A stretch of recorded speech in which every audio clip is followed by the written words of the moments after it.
Assalamualaikum warahmatullahi wabarakatuh. Berita Uronyo.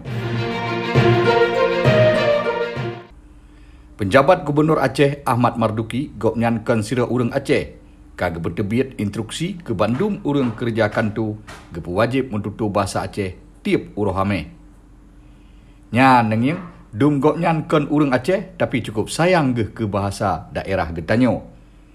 Baru-barunya gopnyan kagak bertebiat instruksi tahun 2020 tentang bahasa Aceh.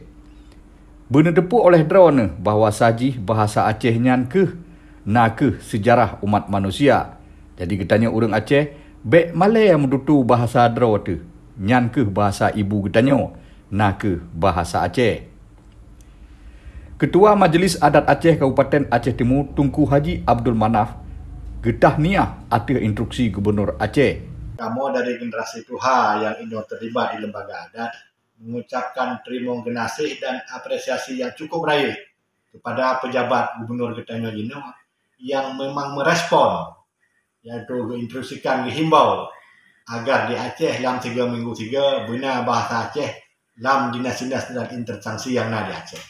Juga dalam 3 minggu 3 dipakai pakaian adat Aceh. Yang Bandung adalah perhatian pimpinan Getanyo untuk mengangkat harkat dan martabat bangsa Aceh. Gopnyan geharap bak mandum rumah sekolah di Aceh buna geperuno bahasa Aceh sid.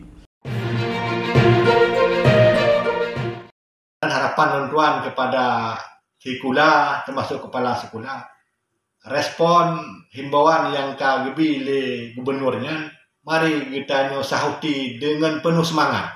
Mudah-mudahan anak-anak Getanyo yang tengah muda ini ke depan oleh anak Getanyo jihudip bermartabat. Gonyang gelakelom bak stakeholder yang di Acehnya bergetim jaga adat dengan budaya Aceh, termasuk bergetim pelara bahasa Aceh bejit ke bahasa uro-uro yang di kantu. Jadi bek tak pegah le singo babak urang babak media, urang Getanyo Aceh hana nilai bak urang Jakarta, urang Getanyo Aceh hana nilai bak. Ya memang drone hana hargai, mungkin orang lain dihargai Getanyo.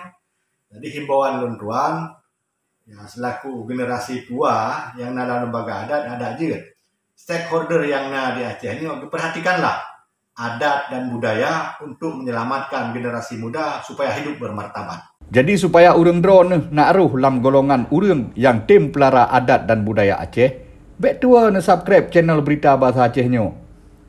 Habanyo gebesampo oleh Ilyas bin Ismail Freelance News nan menginggris haba me Aceh.